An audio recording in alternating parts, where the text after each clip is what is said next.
Hey there, guys, and welcome back to Torture Sheepdog Dream Daddy. Welcome. You've got dads. Oh, we're dating again. Okay. I don't know how who people want to see me do next, I guess is the way I'll put it. I'm gonna go with this guy because I want to do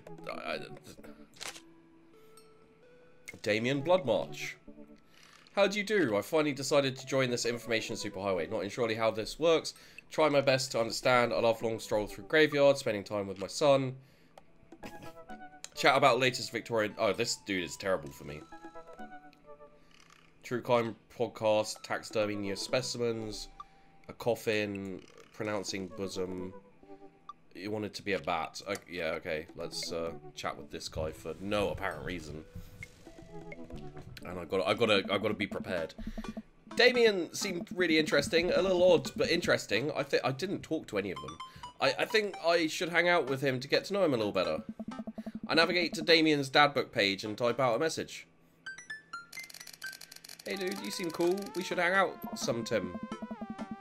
I sit there for a moment, then he keeps typing. And typing. Man, is this guy writing a novel? I'll leave the computer to make some coffee. And he's still typing. I sip my coffee and the computer finally dings. I must confess my excitement to be receiving your kind letter, for as you see, I do find myself available to join your company. Our first meeting did not paint me in as gentlemanly manner as I would have liked. I'd be highly flattered to enjoy your company. Yours humbled, D. Bloodmarch. I stare at the screen and reread the letter several more times. Hey Amanda, can you help me with something? Ugh. Dad, for the last time, I'm not popping your back pimples. No. Can you interpret this for me? Huh. I turn the computer to Amanda and she squints at Damien's message. I just don't understand NetSpeak. Like, is this how you kids communicate with each other now? Oh, totally. This is the hot new thing. See, Dad, kids got over saying lol and lamau or whatever and decided what they needed to do was bring it back to the 1800s. So what do I do? Hmm? Where's your pen and quill? What? Did you forget to unpack the pen and quill? Dad, how will we address the nobleman in regards to your upcoming debutante ball? Okay, now I know you're messing with me. Right? Father, without a proper chaperone, you'll never end up with a suitor worthy of our land. Or our dowry. Huh. Or... So you read Pride and Prejudice for school one time, and now you're reciting things you know about it back to me, aren't you? Huh. Like, the first 5 pages, then I read a review of the movie. Still gotta be, though. Great, so what do I say to Damien? Yeah. I got this.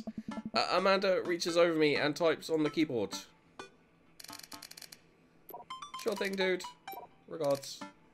Sheep. Amanda hits send and smiles at me. Well, I suppose that's that. I make the short walk over to Damien's house. Well, I guess you can't really call it a house. It's more of a manor, estate. The Gothic architecture looms above the other homes in the cul-de-sac. I walk past a couple of gargoyles guarding the front door and look around for a doorbell. There doesn't seem to be one. I pull the large, ornately carved bat's head door knocker back, and a hollow sound echoes throughout the house as I strike it against the door. I wait several moments before the door slowly creaks open.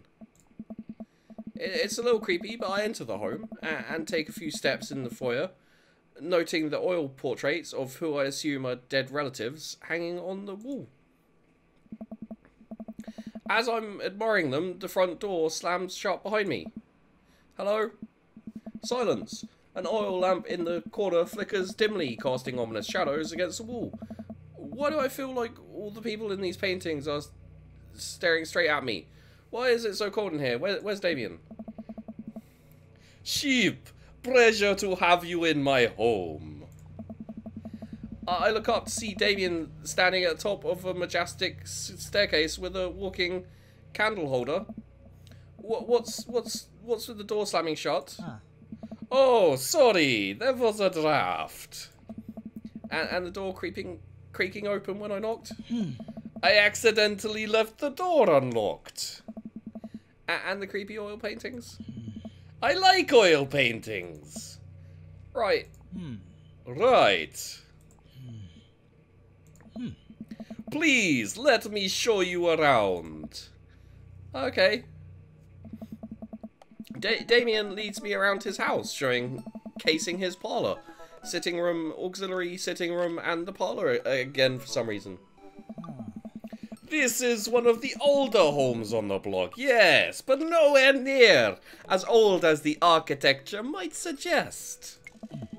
Through extensive renovations, I've been able to craft a residence that is both historically accurate to the Victorian period and equipped with amenities of any modern dwelling. I don't know where this accent's going, bear with me. We walk past the door covered in bumper stickers, caution tape, and a black parade poster. Did they listen to My Chemical Romance in the Victorian era? That's my son's room. You know how rebellious teenage years are. Onward, onward, there's more to see. We reach a door at the end of the hall that Damien opens with a flourish. And this is the library! Sunlight streams in from floor to ceiling arched windows. The walls are lined with packed bookshelves, and even more books are scattered over the period appropriate furniture. Damien is clearly really proud of this room. Pick up a book. You know, Sheep, that in the Victorian era there was some controversy surrounding reading. Many people thought the more Tory novels would encourage youths into a life of crime and would cause too much of a distraction from work and school. I pull out a book at random and examine the worn cover. Opening it, I turn it to a random page and read aloud. Naruto struggled against the chains that Sasuke had bound him with. Shirtless and out of breath, he looked up at Sasuke. Sasuke smirked, unbuttoning his ninja pants. My. Okay, I think that's enough. Damien snaps the book shut and puts it back on the shelf. That's a rare book from my private collection.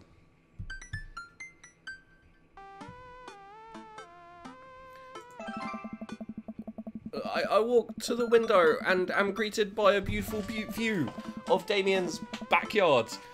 Wow, that sounds dirty.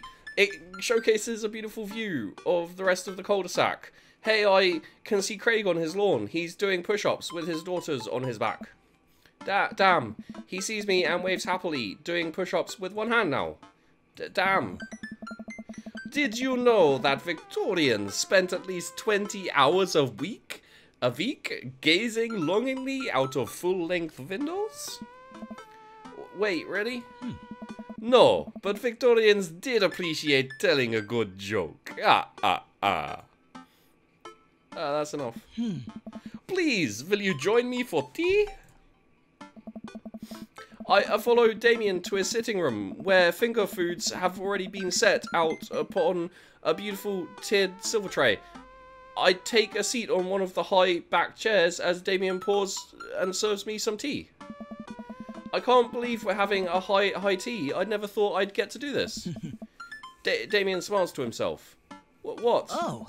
It's a common misconception that high tea refers to the wealth or class of the people enjoying it, when in fact, the high tea refers to both the later time of day that the working class had to enjoy tea and the height of the tables on which they served. Oh. My dear friend, we're currently enjoying afternoon tea. That's informative. Damien takes a seat next to me and serves me a tiny sandwich. Your home is really impressive. What are those things called? I still can't remember. I'll look it up later. I can't remember what it seemed the purple eggplant. Is that an eggplant? No, not an eggplant. I'll figure it out. It seems like you've really put a lot of work into this place. Thank you. No one's ever complimented me on my home before. Hell, I can barely get matching salt and pepper shakers in my place, and look at what you've done. I'm kind of jealous. That's very generous of you to say. What got you so interested in goth stuff? Oh. Well, when I was a young boy, my father... Did he take you into the city? Huh. Sorry? Ha! Did you guys see a marching band? I'm afraid I don't understand. You're serious? Of course. But it's, you know, the song. Amanda made me listen to it. Seriously? I'd love to see a marching band.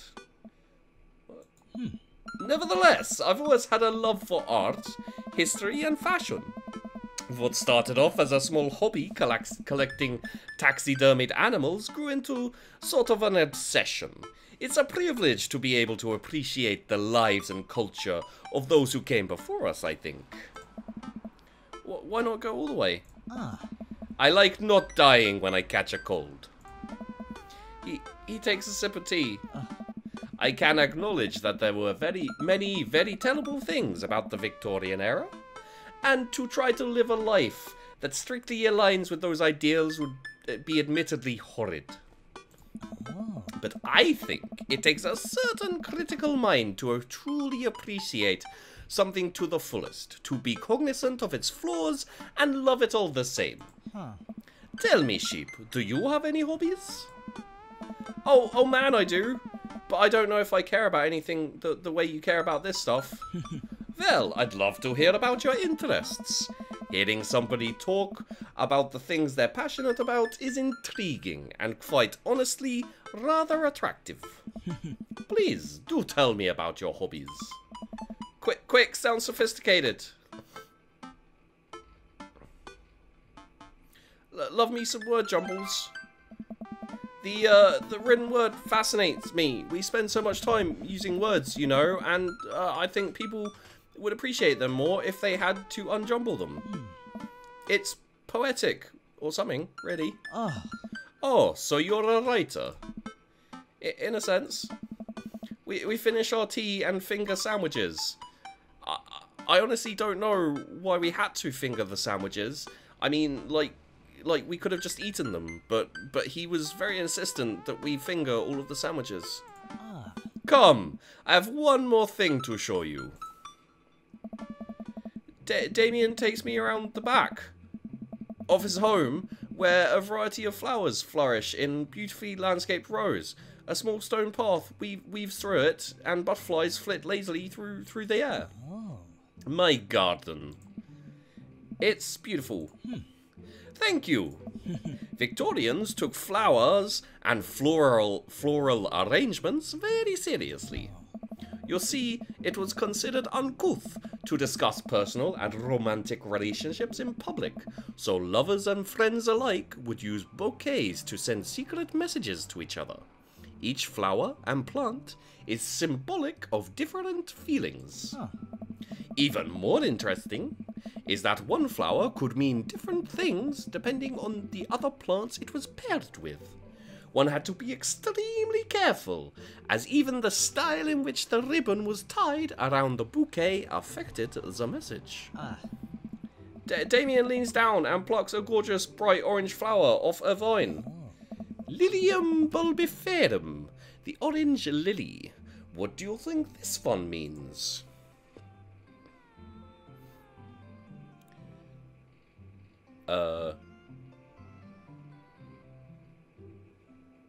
Three cheers for sweet revenge. The orange lily is actually symbolic of pure hatred. Well, and that's precisely why floral arrangement is so challenging. What's your favorite type of flower? Sunflowers.